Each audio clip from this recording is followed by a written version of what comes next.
తెలుగు రాష్ట్రాల్లో అసెంబ్లీ సీట్ల గురించి సుప్రీంకోర్టు కీలక ఆదేశాలు ఇచ్చింది. అవేంటో తెలుసుకుందాం. దీని గురించి అయితే మాట్లాడేందుకు ప్రస్తుతం మనతో పాటు సీనియర్ జర్నలిస్ట్ జయదేవ్ గారు ఉన్నారు. నమస్తే అండి. నమస్తే ప్రశాంత్. సార్, అసెంబ్లీ సీట్ల గురించి సుప్రీంకోర్టు కీలక ఆదేశాలు అయితే ఇవ్వడం జరిగింది. అసలు ఏం జరిగింది, మరి ఏమని తీర్పు ఇచ్చింది, ఏంటి? ఈ మధ్యకాలంలో ఈ అసెంబ్లీలు పునర్విభజన సంబంధించి ఒక ఇదైతే వైరల్ అవుతుంది. యాక్చువల్గా 2014లో అనుకుంటా పునర్విభజన భాగంగా మా ఊరే ఒక నియోజకవర్గం ఉండేది, నియోజకవర్గం పోయింది. యాక్చువల్గా పేరు ఎందుకులేండి. సో అలాగా పునర్విభజనలో భాగంగా ఒక నియోజకవర్గం ఇంకో కొత్త నియోజకవర్గం రావడం, వేరే నియోజకవర్గం పెట్టడం ఎట్లా జరిగాయి. సో ఈ తర్వాత మరల నియోజకవర్గాన్ని కోసం ఇప్పుడు ప్రభుత్వం ప్రయత్నిస్తున్న భాగంగా ప్రభుత్వం తరపున అనుకుంటా ఆయన ఎవరు, లేదంటే ఆయన సొంతంగా వేసాడో తెలియదు, పురుషోత్తం రెడ్డి గారు ఒక ఆయన పిటిషన్ వేశారు సుప్రీంకోర్టులో.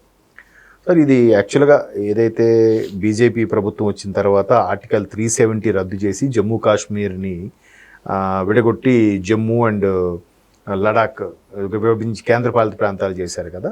సో ఆ హడావిడిలో పడిపోయి దాన్ని ప్రత్యేకంగా గుర్తించి ఆ రాష్ట్రాన్ని రాష్ట్రంగా ఉన్న దానికి 2 కేంద్రపాలిత ప్రాంతాలుగా చేయడం వల్ల ఇక్కడ రాష్ట్రాల్లో అసెంబ్లీ నియోజకవర్గాల పునర్విభజన చట్టంని పెడచెవులు పెట్టారు అనేది ఆయన అభిప్రాయం.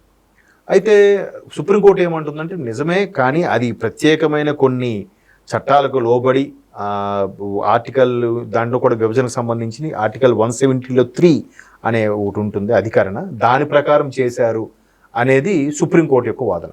బట్ వీళ్ళు ఏమంటారంటే మీరు మాకు ఆల్రెడీ ఆర్టికల్ 26 ప్రకారం పునర్విభజన చట్టాన్ని అనుసరించే ఒక్కొక్కటి జనాభా ప్రాతిపదికన ఏదైనా ఇప్పుడు అసెంబ్లీ నియోజకవర్గాలు కానీ జిల్లాలు కానీ మండలాలు కానీ దానికి ఒక జనాభా ప్రాతిపదికన నిర్ణయిస్తారు. ఇప్పుడు లోక్సభ నియోజకవర్గం ఉంది, దానికి ఒక 5 లక్షలు 7 లక్షల జనాభా.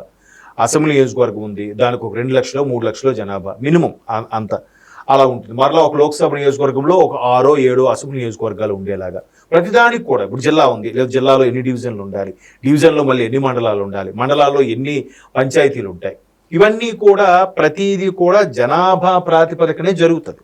ఇప్పుడు హైదరాబాద్ ఉంది, హైదరాబాద్ మహానగరం, సుమారుగా అధికారిక లెక్కల ప్రకారమే 1,10,00,000 1,07,00,000 ఎంతో ఓటర్లు ఉన్నారు. అది కాకుండా చిన్న చిత్తక పిల్లలు ఇవన్నీ కలిపితే ఒక 20 లక్షలు వేసుకోండి, 1,20,00,000.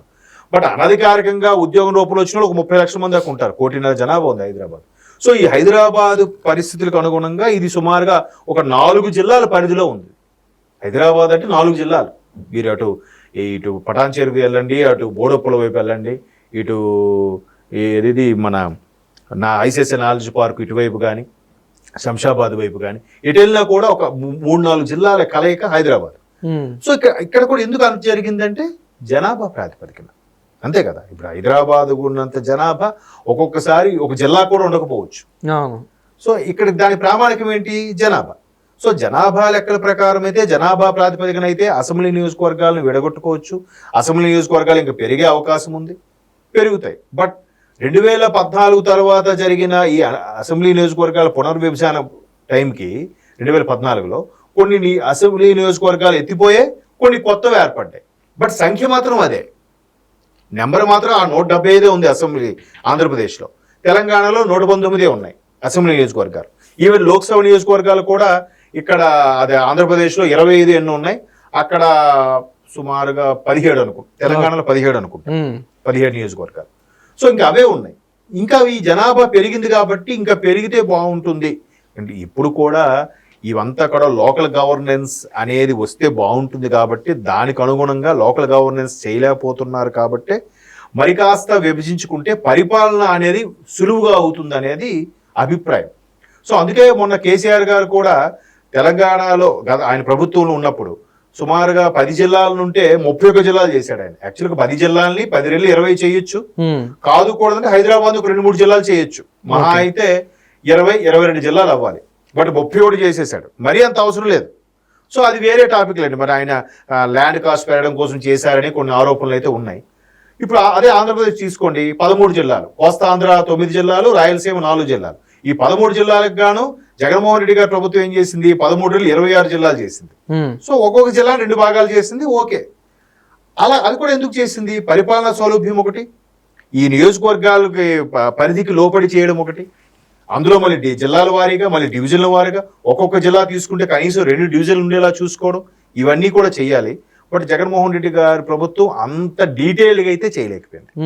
బట్ కూటమి ప్రభుత్వం ఇప్పుడు దాన్ని చేయాలనుకుంటుంది. దాన్ని చేయడానికి సుప్రీంకోర్టు లేదంటే రాజ్యాంగం అనుమతి ఉండాలి.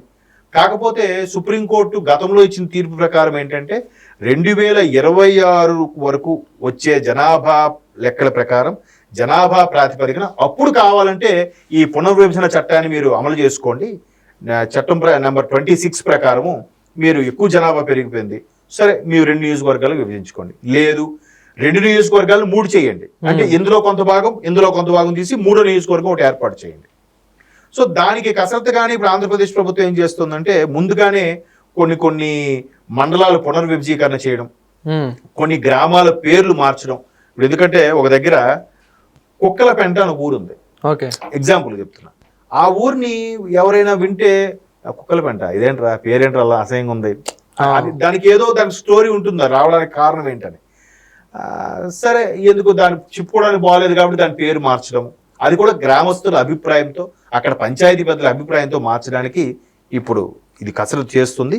దీంట్లో భాగంగా చేస్తూ వెళుతూ మండలాలు కొత్తగా మండలాలు ఏర్పరచడం. ఇప్పుడు ఒకేసారి ఒక మండలం పెద్ద మండలం ఉంది, ఆ మిగతా ఆ మండలంలో అక్కడ దగ్గరలో లేదా కొంచెం దూరంలో ఆ చుట్టుపక్కల ఊర్లకి ఇబ్బంది కలుగుతుందంటే దానిలో ఉన్న మేజర్ పంచాయతీని తీసుకుని దాన్ని మండలం హెడ్ క్వార్టర్గా విభజించి అలా చేయడం వల్ల అప్పుడు ఒక అసెంబ్లీ నియోజకవర్గం ఏర్పడేలాగా ఆ అసెంబ్లీ నియోజకవర్గంలో కూడా ఒక 3-4 మండలాలు లేదా కనీసం 2-3 మండలాలు ఉండేలా చూసుకోవడం.